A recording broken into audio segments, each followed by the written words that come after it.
president when they are in nursery school or kindergarten.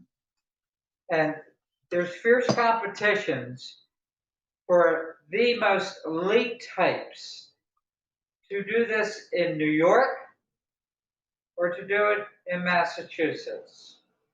So you have the Buckley School in New York, and in Brookline, Massachusetts, you have the Dexter School. And one of their most illustrious alums sits here beside me. And he will then describe the process for which people then go from there to go to the most elite institutions of higher learning in the nation and therefore the world. And you hear him clearing his throat. Well, thank you, Michael. I appreciate you. Okay, his name is Charlie. Tell us about the Dexter School, Charlie. I'm listening to direction.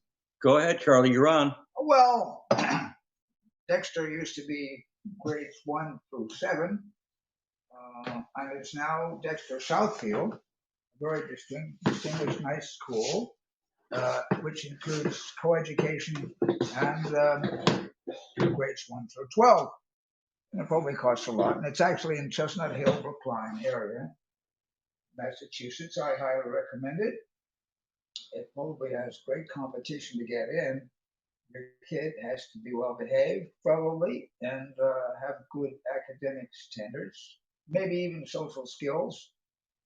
I don't know if you're going to get in there if you're autistic. And your grandfather, who was a state senator and who was a state representative, he got together with Teddy Roosevelt, who had gone to Harvard College of Harvard University undergraduate branch, and then a year at Columbia Law School. And he had a cousin, Franklin, who went to those schools, and he also dropped out, but just before the end, and he did become an attorney, Franklin Delano Roosevelt. But what we have is that them, Grandpa and Teddy, they decided that there were hardworking people who should have a chance to go to a night law school, so they started Suffolk. And there was somebody who was the president of the National Lawyers Guild who taught at Suffolk, and he had gone to Yale and to Moscow State. So did you hear stories from Granddad about what it was like to do this project with the future president of the United States, Teddy Roosevelt? I see. Thank you. Yes, I heard a lot. My dad was the guest of Theodore Roosevelt, Teddy Roosevelt, at his dude ranch in Texas during the what? Or maybe Montana? No, it was in Texas. Okay. There was a dude ranch. My dad learned to ride horses and take cold showers in the morning because Teddy Roosevelt was a health nut and pretty good president, actually. It's good. Go ahead. Anyway, You got a we're base. talking about Suffolk. Suffolk, indeed. Well, Charles Illerness is my grandfather. Didn't get to meet him. Face this towards Thanks, camera. Gene. Face me. Face Gene? Yeah. Audio. The audio. Charles Illerness lived from 1870 to 1939 and was, some people called him the night mayor of Boston because he did enjoy nightlife. But he was an attorney and he served in the House of Representatives. And we heard his Once. very important questions that he wanted to ask. And I think his colleagues Cut. all felt like And we want Justice Thomas in the game. Go ahead. We don't Keep want going, Charlie. and So they I forgot where we were. Let's see. But the night mayor. Yeah. So anyway, Charles Illerness had lots of friends. He had good social skills, and he served in the Senate of Massachusetts for a term and the House of Representatives one term. He's a very good lawyer, very laid-back person, and sort of headed the Progressive Republican Party of Boston for a while. And How did he get together with Teddy on this idea? They About the never Brookline. personally met? they were mutual admirers because Teddy Roosevelt had rebelled against corruption in New York and in the New York City Police Department as a young legislator in the New York Assembly. and had single-handedly championed corruption reforms in the New York City Police Department, and was eventually Teddy Roosevelt was eventually appointed commissioner of the New York City Police Department, and he cleaned it up.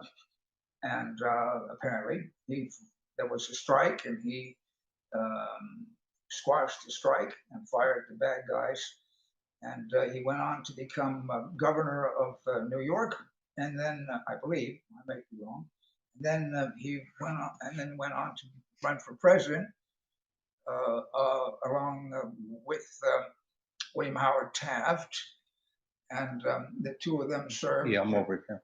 Two of them served from 1900 or so to 1908, when Taft ran for office. At any rate, my dad became friends with my grandfather became friends with Theodore Roosevelt during the 1890s, and they took in students who wanted to learn how to become lawyers in their law offices after hours. And after 5 o'clock at night, my grandfather would take in students to learn to write law.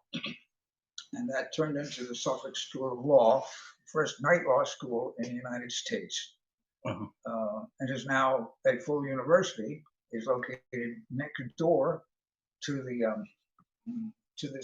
Golden Dome State House in Boston, and it's got high academic standards for both its law school and its undergraduate, and it does have flexible programs to permit working class people to become lawyers. And you know the descendant of President Taft, Hugh Taft. But the Morrell. Brookline, and this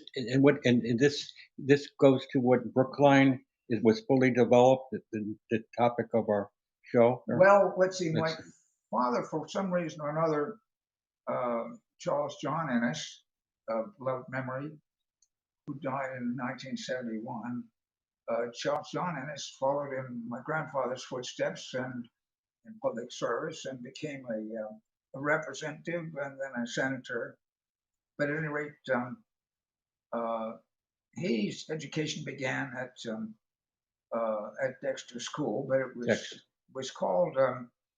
It had a German name at the time, and during World War I, it was called Volkmann School. In 1915, 1917, my father attended Volkmann School, but Volkmann wasn't going to survive as a German when we were fighting Germany, so Volkmann merged with Dexter School and became, and the two of them became Dexter. Dexter was then located in Brookline and had a nice campus that occupied an entire square block. And at any rate, in 1922, Dexter graduated somebody whose name we all recognize, John F. Kennedy. I believe his graduation from Dexter was 1922, who later became a United States Senator in the 1952 election, and then in 1961 he became President of the United States, John Kennedy, and was assassinated in 1963. Dexter Kennedy, John F. Kennedy. John F. Kennedy graduated from Dexter. He did. What part of Massachusetts? Well, they moved it from Brookline to a new campus in Chestnut Hill. It is now Dexter Southfield School, and it's co-educational. When I went there, it was all boys, and was headed by a Presbyterian minister named Reverend Francis Caswell, who was very New England, very Pilgrim, very, I'm going to say, Puritan to some degree. And we learned team sports and athletics and studying. And it was a nice, well-rounded education. There was art, and there was shops in the basement where we learned how to do carpentry and things of that nature. Learned how to be handy, Mike. And like Deep Springs. This coming Sunday on CBS Sunday Morning, they're going to show this unique 2-year college.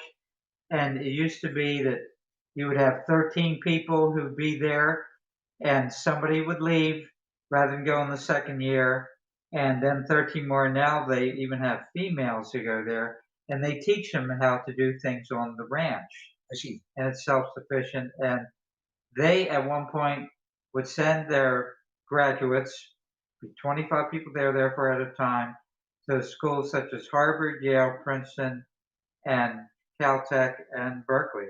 What school is that one? It's called Deep Springs. It's out in California. Thank you. And a measly 2 points separates them from what Caltech gets for average SAT scores in the old days when the SATs went up to 800. Charlie, we're getting to something, and you can just finish up. You're talking about the Brookline and Dexter, and how it finished. What you know of it, you can probably conclude. Finish up, Charlie. Dexter does send its children to its graduates to distinguished prep schools and to Ivy League colleges a lot, and prepares people to be public servants as well. Sends people to Harvard, Yale, Brown, and Johns Hopkins, University of Virginia. What did you get out of it until today at your age now? Character education. Character. The education of being a person of honor and to honor one's word and to be a team player, but not a glory hound.